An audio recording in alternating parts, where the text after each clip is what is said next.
Seterusnya saya mempersilakan Yang Berhormat Datuk Seri Dr. Mujahid bin Yusof Rawal untuk soalan seterusnya. Tuan Speaker, nak hidup pandai lompat, kalau lambat nanti tak dapat. Sila jawab dengan tepat.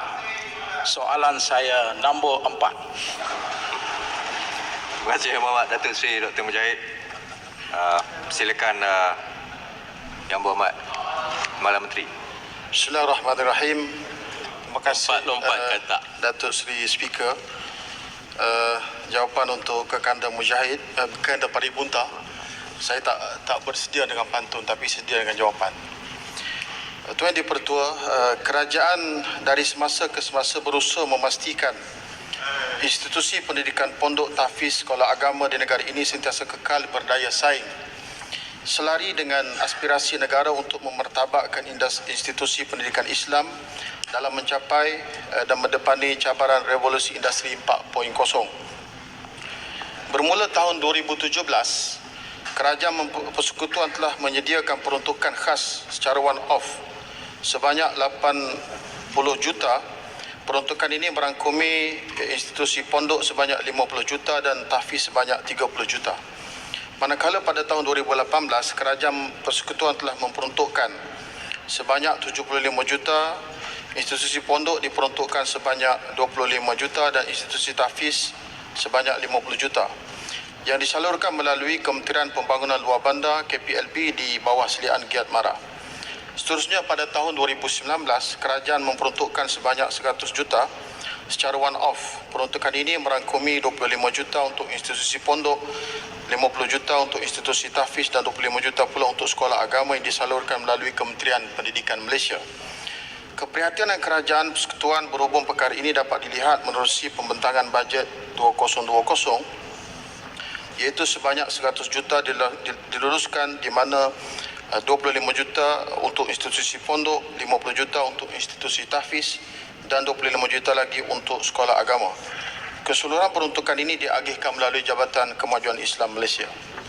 Sekian, terima kasih. Terima kasih Yang Berhormat Kepala Menteri. Silakan Yang Berhormat Datuk. Terima kasih. Sekurang-kurangnya Tuan Speaker, Dewan ini dimaklumkan bahawa peruntukan daripada kerajaan dulu memang tinggi untuk tahfiz dan juga sekolah agama. Jadi tidak timbul isu menyatakan kononnya dulu Pakatan Harapan tidak membela Islam dan sebagainya. Tapi itu bukan soalan saya. Soalan tambahan saya ialah sebagaimana kita sedia maklum, peruntukan kewangan itu satu hal Tuan Speaker, tapi lebih penting saya ingin minta penjelasan. Bagaimanakah perkembangan apa yang kita namakan sebagai Majlis Tahfiz Negara? Majlis ini adalah lanjutan daripada dasar pendidikan tahfiz negara di mana tujuannya adalah untuk perundangan, penguatkuasaan, kebajikan dan juga keselamatan kepada institusi tahfiz.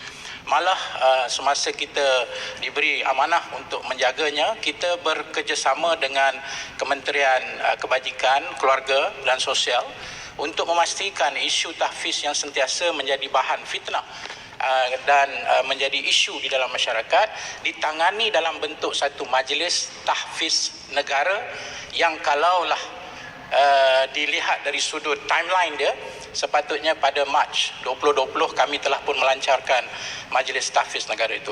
Mohon apakah perkembangan terkini majlis tahfiz negara.